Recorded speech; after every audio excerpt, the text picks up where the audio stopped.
Hello, and welcome to the Future Christian Podcast, your source for insights and ideas into what it means to live as a follower of Jesus in the 21st century. At the Future Christian Podcast, we talk to pastors, authors, and other faith leaders for helpful advice and practical wisdom to help you and your community of faith walk boldly into the future. Here's your host, Lauren Richmond Jr. Hey, and thanks for listening in to the Future Christian Podcast. My name is Lauren Richmond Jr., and I am pleased to be joined by hymn writer and composer, Dr. Amanda Udis-Kessler. Hello. How are you tonight? Good. Thanks for your time, and glad to have you on, and looking forward to conversing with you a little bit about this.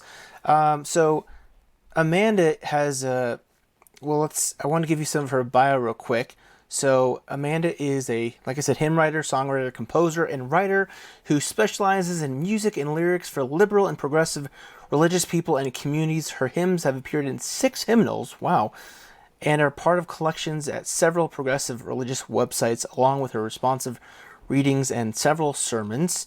She serves informally as composer in residence at Vista. I don't even know this, Amanda. Vista Grande Community Church. Vista Grande Community Church, United Church of Christ. Yeah, I'm in Colorado as well as you, and I don't even know how you say it. So, Vista Grande, I'm learning something, as you're the featured hymn writer composer for the fall 2020 through summer 2021 United Church of Christ Musicians Association Journal, Worship, Music, and Ministry. So, there's a lot more I could say about Amanda, but for sake of time and brevity, we'll leave it at that. But yeah, so Amanda, what would you like our hearers and the listeners kind of to learn about your story, how you got here, and what kind of made you passionate about music? So I started my life religiously as a secular Jew in New York City. And growing up, Christianity was pretty exclusively negative for me. I found it judgmental.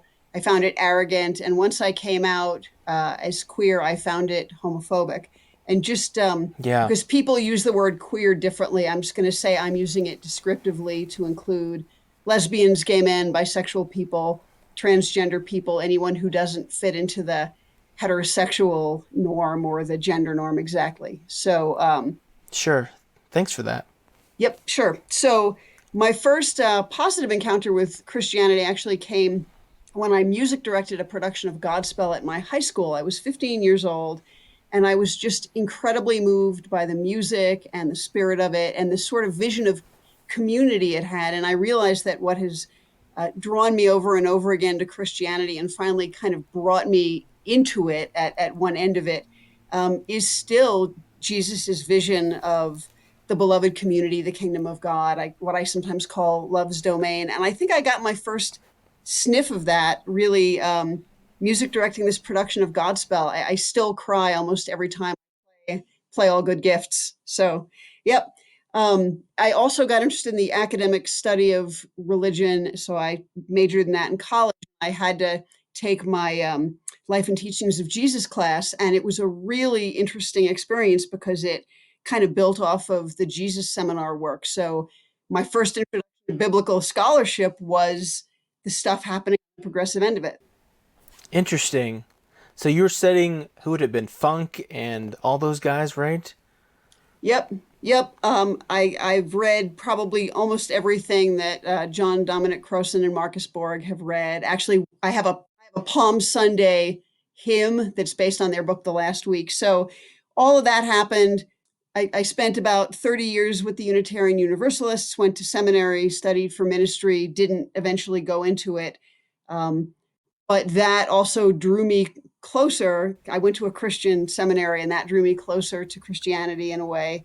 And then the other thing that has sort of impacted my connection to sacred music is that at some point as a young adult, I realized that I really loved the idea of spiritual pop music. And what was around then was contemporary Christian music, the CCM scene. Yeah. So that's what I listened to. I didn't agree with it all theologically, but it also is part of what drove me to start writing my own.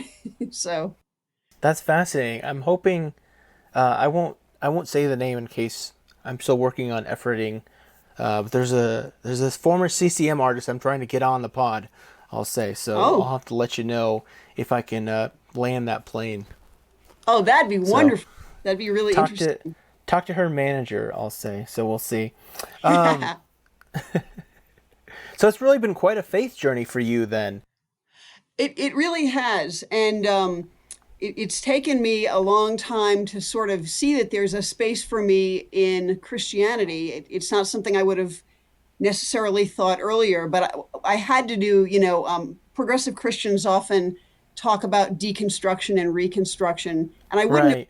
I wouldn't have thought I'd have had to do deconstruction since I didn't come from Christianity, but I kind of did, and what I had to come up with was a way of understanding it that had integrity and made sense for me. So there's this particular quote. It's really meaningful to me from John Dominic Crossan's book, The Power of Parable, and he says, "You've been waiting for God," Jesus said, "while God has been waiting for you. No wonder nothing is happening. You want God's intervention," he said, "while God wants your collaboration. God's kingdom is here, but only insofar as you accept it, enter it, live it, and thereby establish it." And so for me, being a Christian, being a part of this story means collaborating with the divine in accepting, entering into, living into, and establishing that commonwealth of love. I love it. Uh, I'm already a big fan of yours since you're a fan of John Dominic Crossan. I'm a big fan, and that's one of the points I've read. I don't remember which book it is. I think it's In Search of Paul, maybe. He co-wrote, and he kind of makes a similar point that the kingdom is here, and or at least it's beginning, and we're invited to be a part of it. So wonderful, wonderful. You're sharing that. I'm curious for you, since you've gone through this faith journey, what has been a meaningful faith practice either you've developed or might recommend to others? Sure. So, for me, having a worship community is important. Having some kind of prayer life is important. But I think most people do those if they're within a faith tradition. So, the things I would mention that might be less usual would be making sure to have a gratitude practice, a daily gratitude practice of some sort, That's good. Yeah. and then doing some kind of social justice work, and especially the kinds that make us uncomfortable if we ourselves are in a dominant group. So for me, anti-racist work is important. I actually just wrote a confessional psalm for white people trying to do anti-racist work called "Oh My Shepherd," and it's just starting to get out there. So it's really important for our spiritual lives that we be uncomfortable, and that we deal with and struggle with and accept being uncomfortable. It's part of the deal. The last thing I'll say that to me is just crucial for my spiritual life that I recommend to everyone is having creativity practices. So I mean writing, creating visual art, creating music, baking, dancing, um, Mm-hmm. acting, anything, any practice that inspires us and enables us to bring new things into the world, to co-create with the holy. And that requires some discipline and humility on our parts. That's great. Podcasting, I'll say, is one creative thing I'm doing. Mm-hmm. I want to go back and ask you though about your thought about, and forgive me, I'm kind of just springing this on you, but this is what I do. Sure. Talk more about, if you can, like this idea of being uncomfortable, because I think so much of at least mainstream Christianity is averse to uncomfortableness. So talk more about why you think that's so important. So for me, all of this always comes back to the life and work of Jesus. Whatever else Mm-hmm. I would or wouldn't say, for me, that's the signpost, that's the model. And he spent a lot of time making people uncomfortable, sometimes in really confrontational ways, the stories of, flipping the tables at the temple and all. Yeah, yeah, But even his parables made people uncomfortable. He's talking to exploited peasants for the most part. yeah, yeah. He helps them to imagine this world that they don't really live in, but it's this vision of what could be. And so Mm-hmm. there are strange endings to stories, the workers who get paid the same for different numbers of hours, the fact that Yeah, the wrong person comes by and helps the man who was beaten up. you know right. it should not have been his enemy. It should have been, if I were telling the Good Samaritan story today and I were telling it in like a really queer inclusionist church, I would make the Good Samaritan a fundamentalist, Oh, yeah. right? Yeah. Or if I were Yeah. telling it in New Life Church, which is here in Colorado Springs, I would make the Good Yeah. Samaritan. I would make the Good Samaritan a gay atheist. So Yeah. Yeah. who's your enemy? Sometimes your enemy takes care of you. That's radical. Yeah, that is radical. Well, this is great. We're not even to the interview, so um, let's jump into that then, if you're ready. So, one of Amanda's big projects is Queer Sacred Music, and that's the domain, right? queersacredmusic.com or something like that. That's exactly right. Great. So, I guess why did you want to do this? Who are you Yep. hoping to impact? What's Yep. the story there? Yep. So I had written some hymns in the past, and a few of them had gotten published. And about oh gosh, a couple of years ago now, a friend of mine mentioned that the Hymn Society in the U.S. and Canada was soliciting hymns for a new hymnal called "Songs for the Holy Other," which was specifically LGBTQ, lesbian, gay, bi, trans, queer hymnal.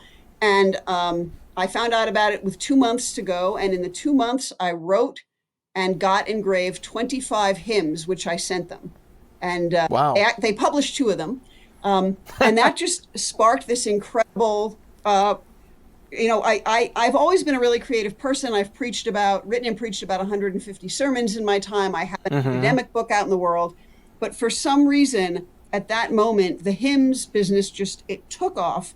And the reason I picked that particular URL, queersacredmusic.com, is so I'm in my 50s, and a lot of people my age grew up with the message that not only was homosexuality immoral, but it was just Right. the antithesis of everything that's holy or sacred. Yeah. And so my website is intended to jolt, but also to invite people in. I was thinking about this weekend, and I see it as a kind of parable itself. Again, in keeping with Jesus's parables that invite people to see things or imagine things differently. Right. Yeah. So the idea of queer sacred music puts these two things that have traditionally thought of as really different into community with each other. And also, of course, the website is meant to be a sign of welcome for anyone who's already inclusive and looking for inclusive hymns, or who is themselves queer and looking for, among other things, maybe some hymns that touch on queer issues or queer life. So it's both a sort of a signal to welcome people who might already want it, and a signal that people who don't know what they think should check it out and see if they like anything. That's great. That's great. How would you describe your music, and where do you think it kind of fits best in context, or in what context? Let's just say. Sure. So I write three. Mostly, I write three kinds of things for that website. I write fairly traditional hymns that mainline or traditionally liberal churches would use. Sometimes I use traditional hymn music that someone would have grown up with. Often I write my own, but it sounds rather traditional. So that's for liberal Christian and mainline audiences. I also write worship songs that can span everything from 80s pop music to gospel to folk. I have a tango in there. Some of it Wow. sounds intentionally, some of it sounds like CCM, contemporary Christian music, but of course Yeah. the text is a bit different. And then there's also a number of rounds on the website that are appropriate for a cappella singing. So if you don't have a piano, or if you're in a tradition that does singing without instruments, some of the rounds are. Yeah. Yeah. Some Quakers have used those, I think. And then in terms of the type of topics, the website has subsites on it, or subpages. So there's one on COVID-19 resources. I've written a lot specifically for the epidemic, in response to the epidemic. Really? Oh yeah, sure. How was it? If I may interrupt, I'm Of curious. course. Like, was that kind of out of like just kind of a felt need? Was that in response to something, or was that just like I need an outlet for like my all of this, to deal with all this going on? I bet that subconsciously it was the latter, but mostly it was in response to sort of specific needs. So the first thing I wrote, which is to a traditional tune, is called "We Are Gathered," and it is about virtual worship, and it's to be sung during virtual worship.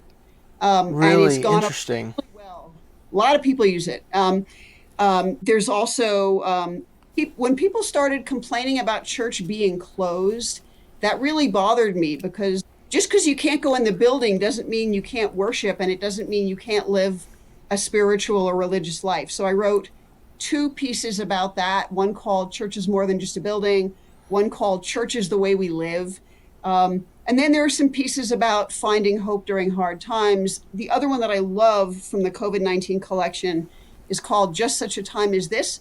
And it takes a line from the book of Esther and sort of says, we are called for this moment. We are called to be our best selves and to heal ourselves and to heal each other and to be grateful and to do justice and all that. So that sort of material came out of there. But there's Well, also that'd be. Oh, I'm sorry. I was gonna say that'd be good if folks could live by by that meaning of that song. Wow. and it turned out to be pretty useful for the anti-racism stuff as well, even though I didn't write it with that in mind. But there's communion hymns, there's church season music, there's social justice resources, there are sort of some pieces that are actually about or for lesbian, gay, bi, trans people. And then, one of the things that's interesting, so I have, years of writing music for Unitarian Universalists. I now have a couple of years of writing music for Christians, but I found Christians using my older UU stuff, which is interesting. They find it accessible and useful. So all of it's for everyone, I guess I would say. Yeah. Well, that's good because that kind of leads into the next question I want to ask you about, which is kind of the struggle that often happens in mainline congregations toward inclusive language. Mm, And I know you somewhere on your website I saw this where you write about some songs you chose to change language, some songs you chose to retain language. And I know yep. certainly within the tradition you work in right now, the UCC United Church of Christ, uh, I know in their hymn book that's something they struggle with. Hmm. And I know in my experience, some churches still struggle with the fact that that's been changed in the hymn book. So, can you talk through maybe that struggle that is, and then kind of your what's the word I'm looking for, your ethos behind where you Sure. seek change and don't seek change. Right. So I did think a lot about this, and I think I mostly want to talk about gender and the naming of God or the naming of the Sure. Spirit. That to me is, I mean, this topic is big enough for hours of conversation. Yeah. Yeah.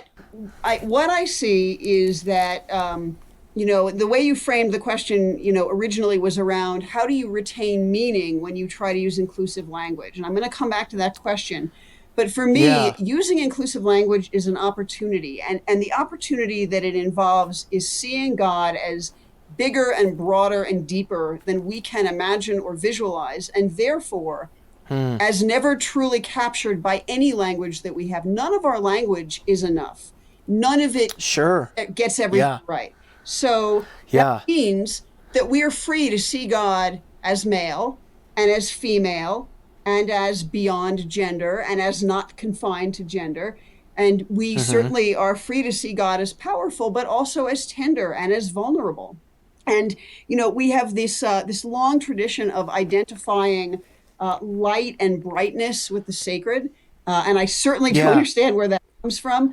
But I think it also does us well to be open to identifying the darkness as holy. And there are some hymn writers who have done this really well. Mm-hmm. People like Brian Wren and others.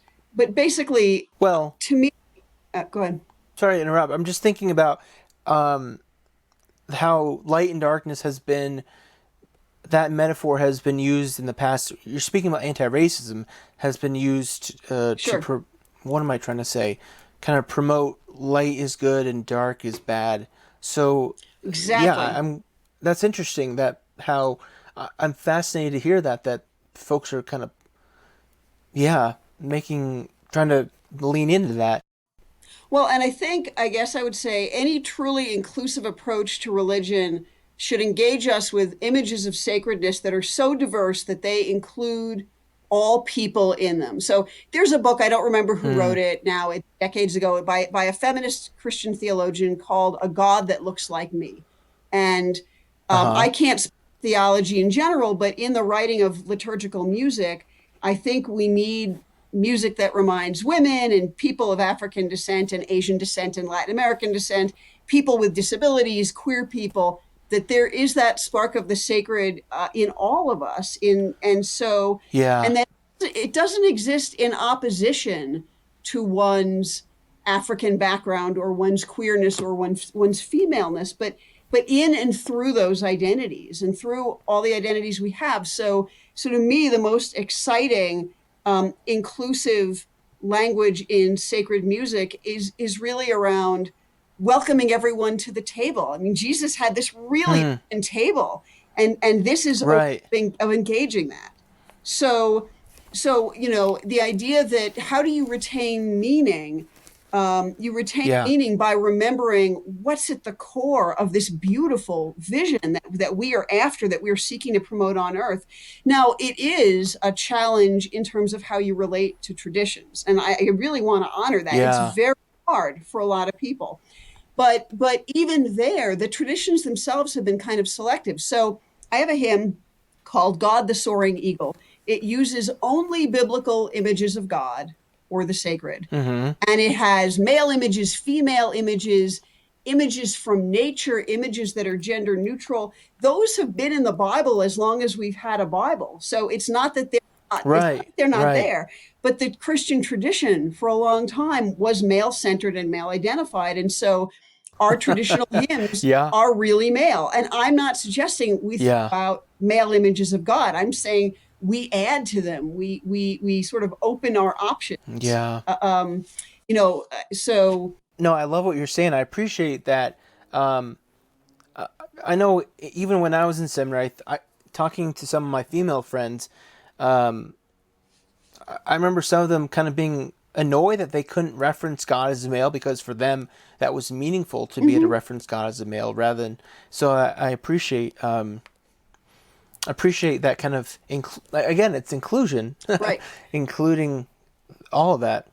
What's been really helpful for me has been being in a congregation in which, you know, there is really kind of a mix of more traditional and more progressive theology. The pastor is quite progressive, but there are people for whom the old hymns, the old language is really meaningful. And so over time, on any given Sunday, I might feel more connected or less connected. And on a different Sunday, someone else might feel more or less connected. But I think a good church community has that variation. And there are days when I'm really fine with, not feeling that connected to the old, pietistic hymns of 130 years ago, Yeah, because they make yeah. other people so happy. So they get to be happy sometimes. I get to be happy sometimes. We all get pushed and we all get included.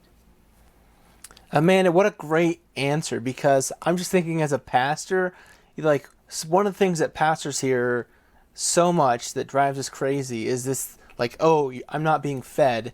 And what you're saying is what I love, what more congregants need to say is like, hey, it's not always about me Mm-mm. all the time. So I'm gonna jump from that into talking about hymns versus quote unquote worship music, kind of this CCM style worship music, however we want to call it. And Sure. I think that's one of the things that we hear often is like, hey, I just can't. I guess I don't even need to answer. I don't even need to ask this question because I think your answer fits to it. Of it's not about me because the idea of like, oh, I'm not being fed by this music, or I need something more worshipful. People might say. I heard that from a pastor told me he had a congregant say, "Oh, I need more worshipful feeling music." And I Mm-hmm. think your answer is just great to that about, hey, it's not always about me. I don't want to steal your answer. So what else do you want to say? Well, I do want to just add one thing there, though, which is I hadn't planned it to talk about this tonight, but it kind of fits here. I think that church really should comfort the afflicted and afflict the comfortable. And sometimes all of us are comfortable and sometimes all of us are afflicted. And so I actually support the idea that, if someone feels that they're never getting fed in church, I am a sociologist of religion by background before I ever started doing this stuff. People who don't feel fed won't stay. They won't stay in a church. If you don't make some connections, you don't make some friends, you don't join a group, you don't feel fed, you won't stay. So I do think there is something to the part of we do expect church to nourish us in some ways. And it's not that that's unreasonable, but I think we should complicate our ways of thinking about it and ask, can there be, can we seek nourishment when we need it? And can we seek to feed others when we are in a good space? And so if I am coming from a worship service where I feel fed, I'm more likely the next week to be willing to go back and, patiently sit through these things that don't mean much to me, but mean a lot to other people, because I know that sometimes I will be fed. And I know that part of the ethical component of living this kind of life is cultivating some degree of selflessness and humility and self-sacrifice. So it's not that we shouldn't love ourselves. We really should. I might get to that and again in a minute, but we should be caring for other people. And so too much of a focus on, is the music feeding me, to me suggests that we're sort of tipping over into a kind of self-absorption. Yeah. Well, I like where you're going with this. I'm curious, like, how do you think you build this kind of culture?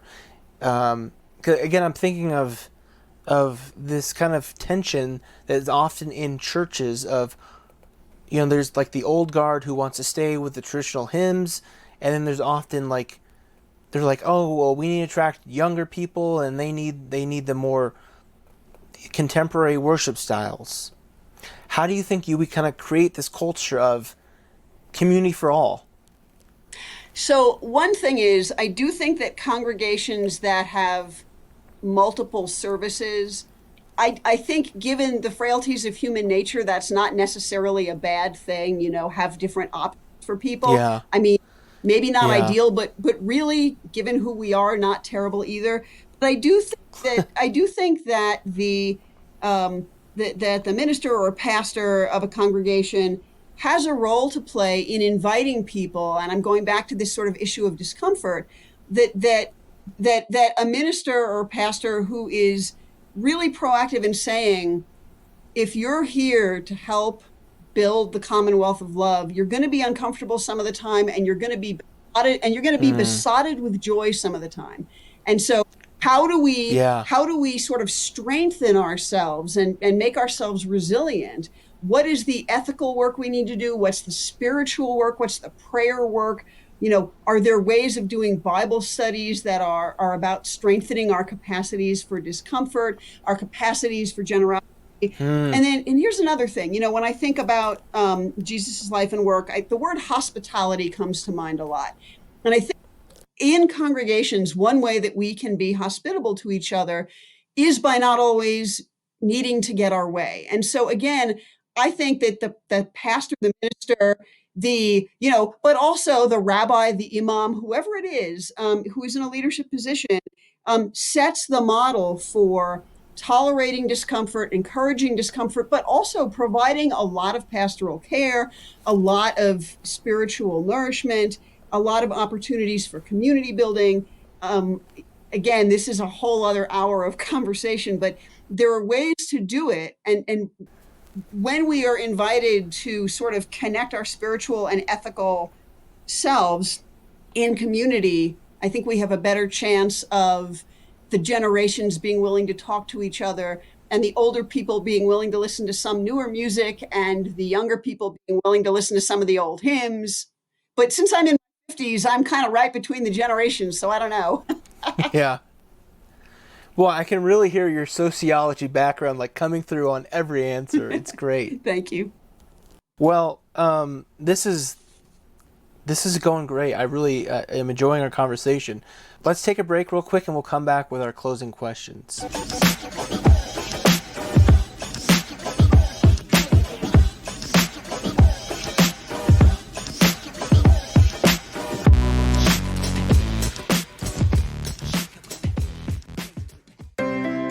Looking for a progressive, inclusive church that allows you to ask questions, explore your faith, and connect with God?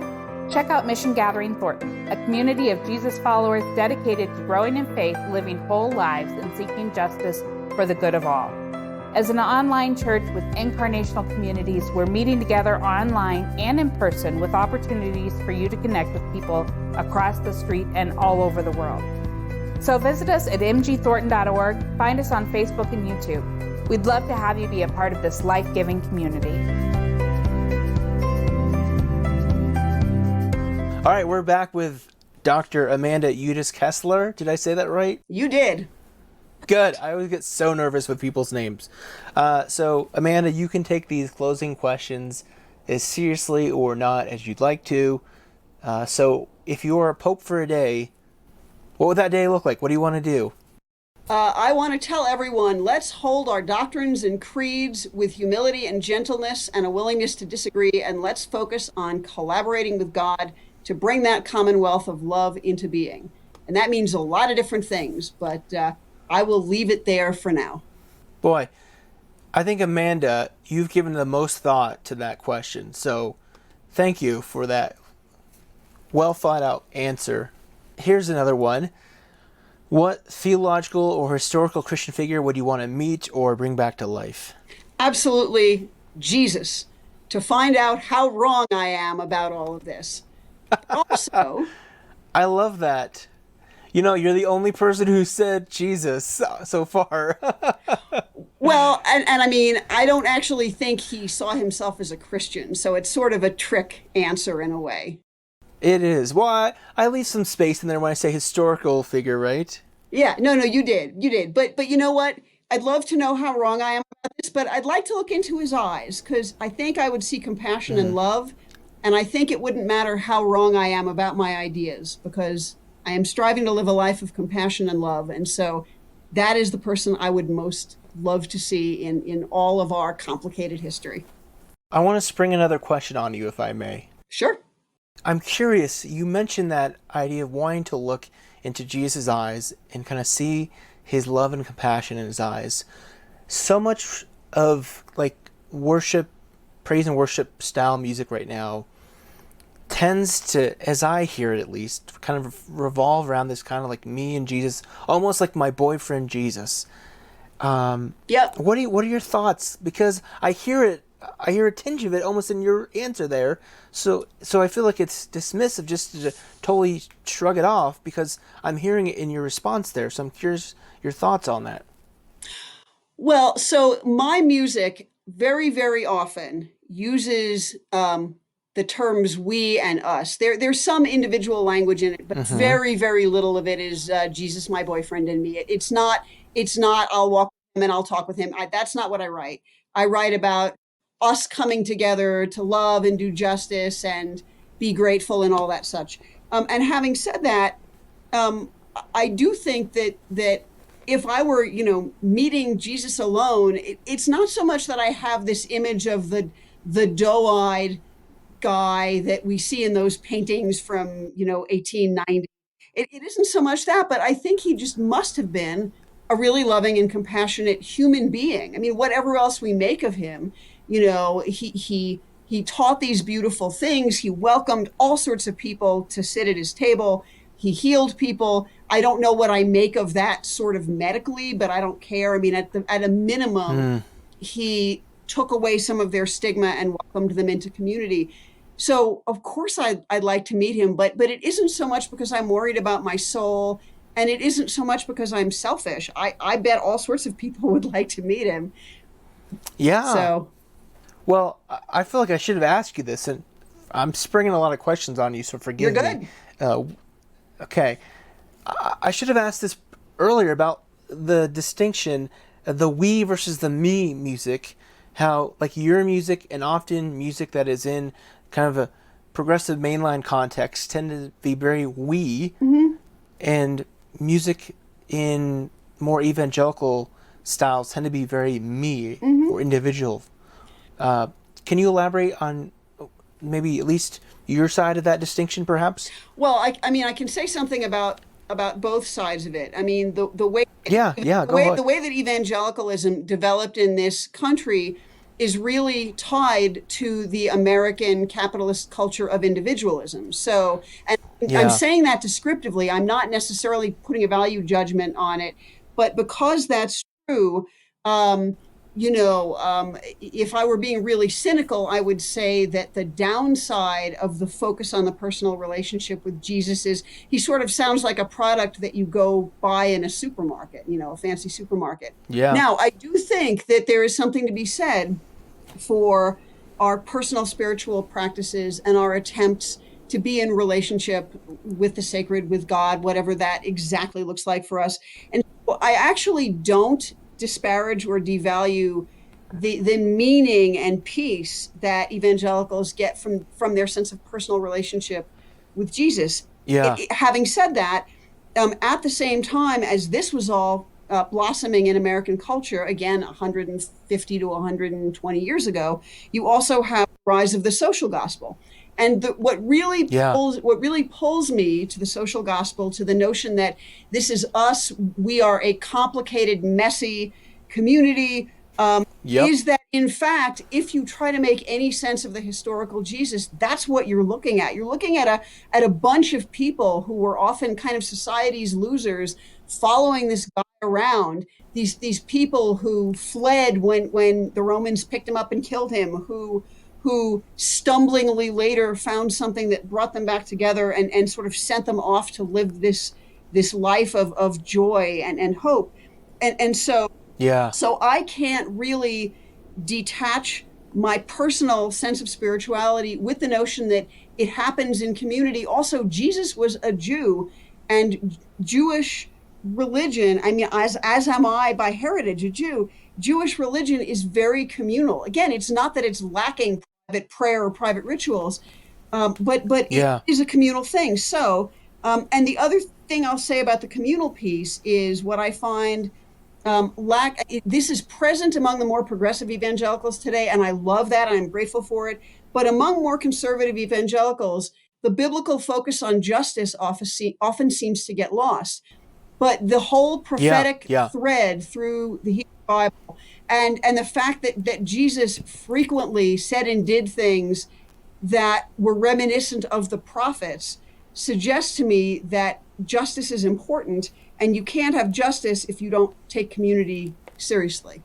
yeah, that's great. Well, thank you. I just sprung those on you in the middle of our closing questions, so thanks for being gracious to respond to those. Last question here, I'll give you. What kind of excites you most about the future as you think about it? You bet. So I think that there are going to be many future Christianities. It's going to have many forms, but the one that inspires me and excites me and humbles me is filled with joy and justice. It has people of all religions and no religions collaborating to build love's domain, or the community of love, or the commonwealth of love, or the kingdom of God. And so the future Christianity I yearn for does include traditional Christians and conservative Mm-hmm. Christians and evangelical Christians and progressive Christians and hyphenated Christians. It includes Buddhist Christians Yeah, and Universalist Christians and everyone else who's willing to sit down at a feast together and eat and argue and give thanks and do justice and love mercy and live humbly with the sacred. That's Micah 6:8, which is one of my favorite yeah, passages in the Bible, yeah. regardless of how they understand the sacred. It's going to be so messy, and I can't wait. Well, I just kind of, I really appreciate your kind of, I can hear this kind of meta narrative, if that's the right word, of your Jesus and the beloved community and that big table. And I hear it in the answer, and I love it. So, well, thank you so much for your time. I've really enjoyed this conversation. Where can people find out more about you and your work? So, my main website is queersacredmusic.com, spelled exactly how it sounds. My last album is also available under the band name Every Soul at everysoulmusic.com/music. And again, that's spelled exactly how it sounds. So queersacredmusic.com if you're looking for hymns or worship music or rounds or that sort of thing. And if you're just curious what my last album sounds like, everysoulmusic.com/music. It's got quite a variety of stuff on it. Well, this is great. I've really enjoyed our conversation. So thank you so much for your time, and may God's peace be with you. And with you as well. Thank you so much. Thanks for joining us on the Future Christian Podcast. To learn more about Lauren or the podcast, visit future-christian.com. But hey, before you go, do us a favor, subscribe to the podcast and leave a review. It really helps us get the word out to more people. Thanks, and go in peace.